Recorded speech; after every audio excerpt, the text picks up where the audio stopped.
10 గంటలకు మొండ్లమూరు మండలంలో, తదుపరి 11 గంటలకు దర్శిపట్టణం కురిచేడు రోడ్లోనే తెలుగుదేశం పార్టీ కార్యాలయం నందు తెలుగుదేశం పార్టీ వ్యవస్థాపక అధ్యక్షులు విశ్వవిఖ్యాత నట సార్వభౌమ స్వర్గీయ నందమూరి తారక రామారావు 101వ జయంతి వేడుకలు టీడీపీ జనసేన బీజేపీ కూటమి అభ్యర్థి డాక్టర్ గుట్టిపాటి లక్ష్మి ఆధ్వర్యంలో ఎన్టీఆర్ విగ్రహానికి పూలమాలలు వేసి కేక్ కట్ చేసి ఘనంగా నిర్వహించడం జరిగింది. తదుపరి వృద్ధాశ్రమంలో అన్నదాన కార్యక్రమం నిర్వహించడం జరిగింది. వారితో పాటు మాజీ ఎమ్మెల్యే నారపశెట్టి పాపారావు, టీడీపీ నాయకులు గోరంట్ల రవికుమార్ పాల్గొన్నారు.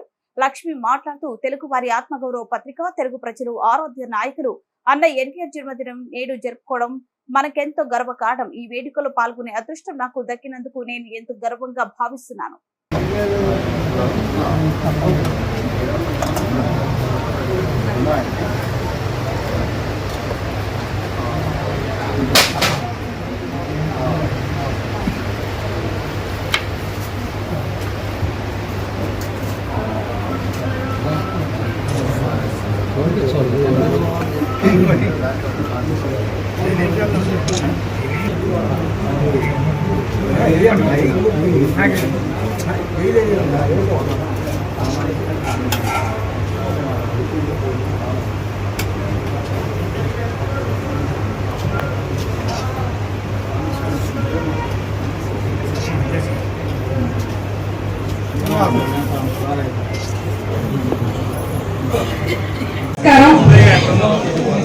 వేదిక మీద ఉన్న పెద్దలు పాపారావు బాబాయ్ గారికి, గోరంట్ల రవికుమార్ గారికి, ముఖ్య నాయకులకు, ఇక్కడికి వచ్చిన కార్యకర్తలకు అందరికీ పేరు పేరున నమస్కారాలు.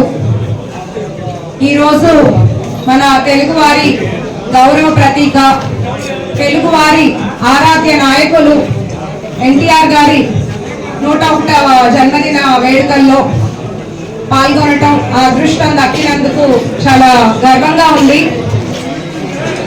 అన్న నందమూరి తారక రామారావు గారు సమాజమే దేవాలయం, ప్రజలే దేవుళ్ళు అన్న నినాదంతో 1982లో పార్టీని స్థాపించారు.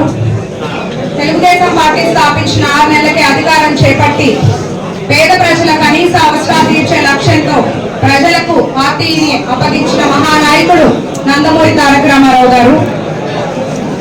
ఇప్పుడు మన నాయకుడు చంద్రబాబు నాయుడు గారు ఆయన ఆశయాలను కొనసాగిస్తూ పార్టీని ముందుకు తీసుకెళ్తున్నారు. రాష్ట్ర భవిష్యత్తు కోసం, రాష్ట్ర అభివృద్ధి కోసం, అమరావతి కోసం ఎంతో కృషి చేస్తున్నారు. నందమూరి తారక రామారావు గారి మంత్రివర్గంలో మా తాతగారు గొట్టిపాటి హనుమంతరావు గారు పనిచేయడం నాకు చాలా గర్వంగా ఉంది. మా తాతగారు మా చిన్నతనంలో చెప్పేవాళ్ళు, నందమూరి తారక రామారావు గారు అంటే ఒక క్రమశిక్షణ, ఆయన అంటే ఒక గౌరవం, ఆయన్ని ప్రజలు నాయకుడిలా కాకుండా ఒక దేవుడిలాగా ఆరాధించేవారు అని. ఆ తాతగారు గొట్టిపాటి హనుమంతరావు గారు ఇక్కడ దర్శి ప్రాంతంలో కొన్ని అభివృద్ధి కార్యక్రమాలు చేపట్టారు. అది కూడా నాకు చాలా ఆనందంగా ఉంది. సంక్షేమం అంటూ తీసుకొచ్చింది ఎన్టీఆర్ గారు. కిలో బియ్యం 2 రూపాయలు, 25 రూపాయలు పెన్షన్, మహిళలకు రిజర్వేషన్లు, ఆస్తిలో సగభాగం హక్కు, అట్లాగే పక్కా ఇల్లు, ఇలా ఎన్నో మంచి కార్యక్రమాలు చేపట్టారు. ఆయన స్ఫూర్తితో అందరూ ప్రజలు ఎంతో బాగా పార్టీ ముందుకు తీసుకెళ్తున్నారు.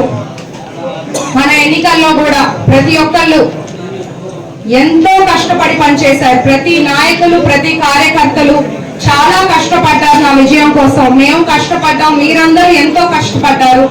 నేను అది ఎప్పుడు గుర్తు పెట్టుకుంటాను, ఎప్పుడు మీ అందరికీ రుణపడి ఉంటాను. ఆయన ఆశయాలతో అందరం మనం పార్టీ అభివృద్ధికి పాటుపడదాము. ఈ ఎన్నికల్లో మనం గెలుస్తున్నాము. జూన్ 4వ తారీఖు చంద్రబాబు నాయుడు గారి నాయకత్వంలో దర్శిని అభివృద్ధి ప్రాంతంగా తీసుకెళ్లే బాధ్యత తీసుకుంటాను. గొట్టిపాటి వారసురాలిగా మీ ఇంటి అమ్మాయిగా మాటిస్తున్నాను. ఇక్కడికి వచ్చిన అందరికీ పేరు పేరున ధన్యవాదాలు.